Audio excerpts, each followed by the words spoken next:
Yandaki kardeşler, kortejimizi bir zahmetle katılalım.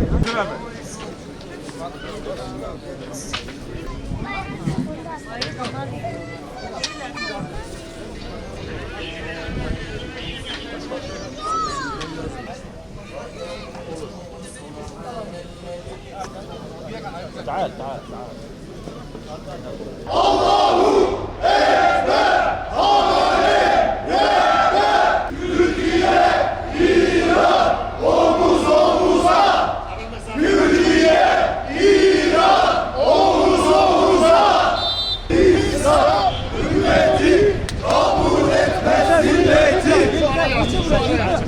Onu kapatmayalım.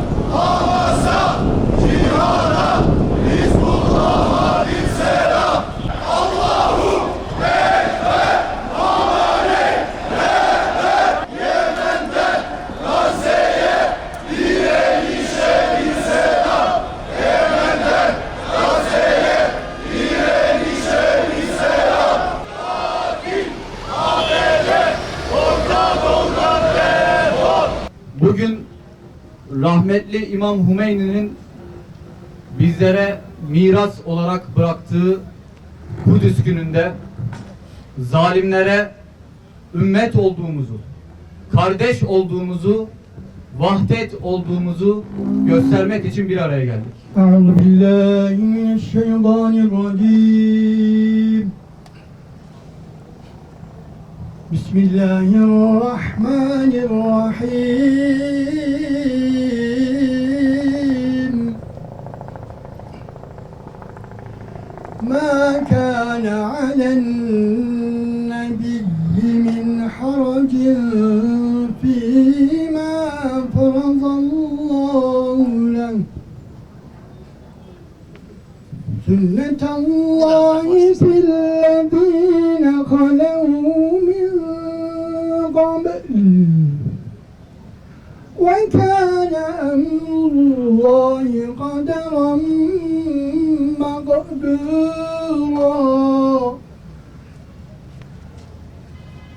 Ellezîne yubelligûne risâlâtillâhi ve yakhşevnehu ve lâ yukhşevûn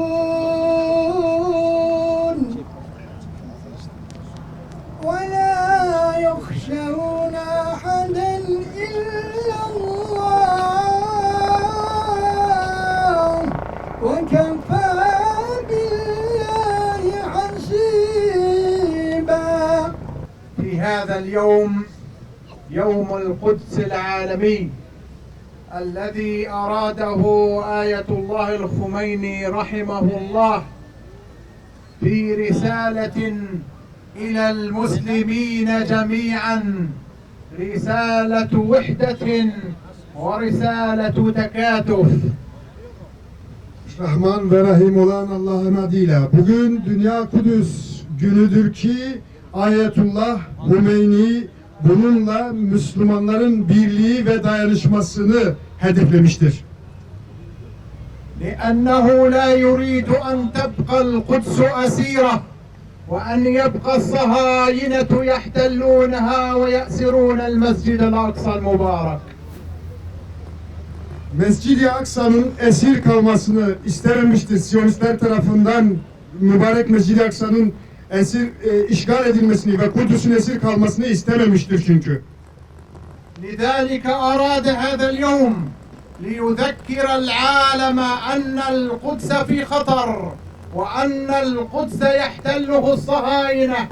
رسالة إلى كل العرب والمسلمين والعالم أن هؤلاء الصهاينة يحتلون المسجد الأقصى المبارك، فيجب عليكم أن تتحركوا من أجل تحرير المسجد الأقصى المبارك. O bununla şu mesajı vermiştir Araplara, Müslüman dünyaya ve bütün dünyaya. Mescid-i Aksa tehlike altındadır. Siyonist işgalciler tarafından işgal edilme ve tahrip edilme tehlikesiyle karşı karşıyadır ve özgürleştirilmesi için harekete geçilmesi konusunda uyarmıştır.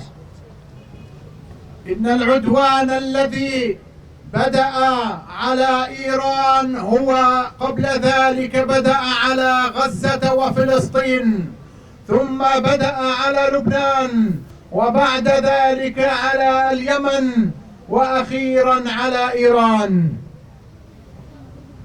İran'a başlayan saldırılar, İran'a başlamadan önce Gazze'ye, Yemen'e, Lübnan'a ve çeşitli yerlerden sonra İran'a yönelmiştir.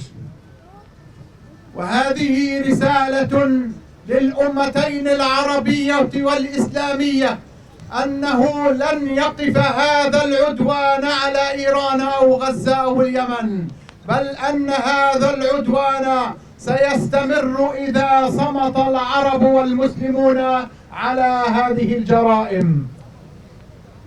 Bunda şu mesaj verilmektedir. Bu saldırılar sadece İran'ı hedeflemeyecektir. Eğer Araplar ve Müslümanlar susarlarsa bu saldırılar onları da kapsayacak şekilde genişleyecektir.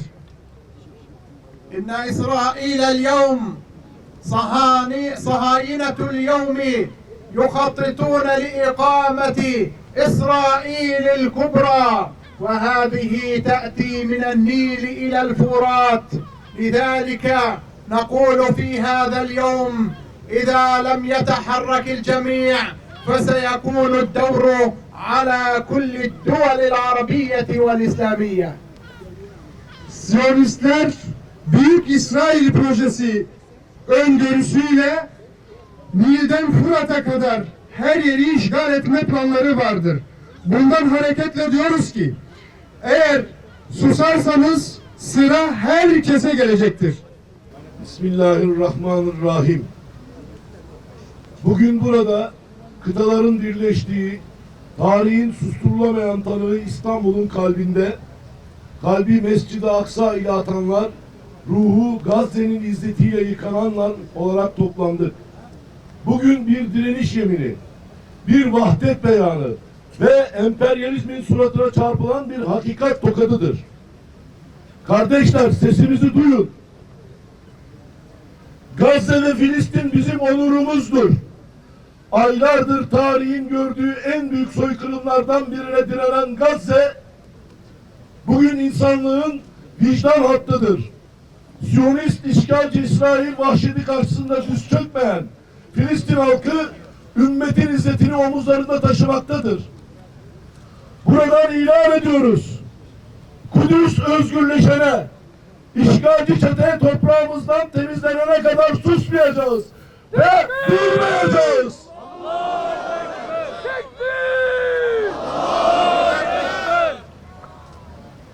Direniş hattı birdir.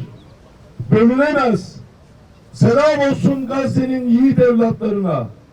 Selam olsun Lübnan'ın sarsılmaz direnişine. Selam olsun Kudüs yolunda biz de varız diyen Yemen'in cesur yüreklerine. Selam olsun direnişin kalesi olan İran'a ve bu uğurda bedel ödeyen tüm coğrafyalara. Biz biliyoruz ki Beyrut'un acısı İstanbul'un acısı. Sana'nın direnişi Kudüs'ün zaferidir. Mezhepçilik ve milliyetçilik fitnelerini ayaklarımızın altına alıyor, tek bir yumruk gibi Siyonizmin karşısına dikiliyoruz. Baş düşman ABD ve Siyonist rejimidir.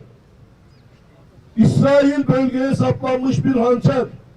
ABD ise o hançeri tutan kirli eldir.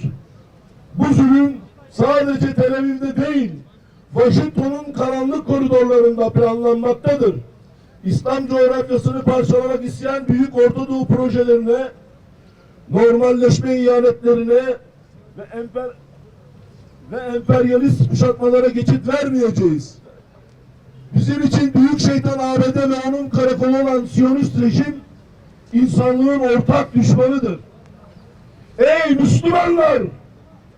Parçalanmışlığımızın düşmanın en büyük silahıdır. Sınırlarımız kalplerimize çekilmek isteniyor. Oysa bizim tek bir kıblemiz, tek bir mukaddesatımız var. Bugün Yemen'den Lübnan'a, Türkiye'den İran'a kadar tüm ümmet Kudüs faydasında, Türkiye'den İran'a kadar tüm ümmet Kudüs faydasında bu iş birleşmelidir. Ortak düşmana karşı ortak savunma, ortak boykot ve ortak irade zamanıdır.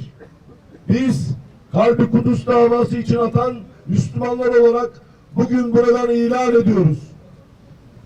Mescid-i Aksa'nın her bir taşı özgürlenene kadar mücadelemiz sürecektir.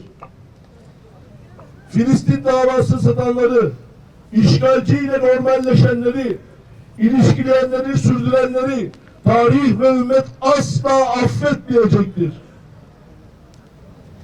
Direniş cephesinin her bir neferi bizim öz kardeşimizdir. Onların zaferi ümmetin zaferidir. İstanbul'dan yükselen bu ses Aksa tufanının yankısıdır. Bu meydandan yükselen irade Siyonizmin sonunu getirecek olan büyük vahdetin müjdesidir. Yaşasın özgür Kudüs, kahrolsun Siyonizmin, kahrolsun emperyalizm, yaşasın Müslümanların kardeşliği ve birliği.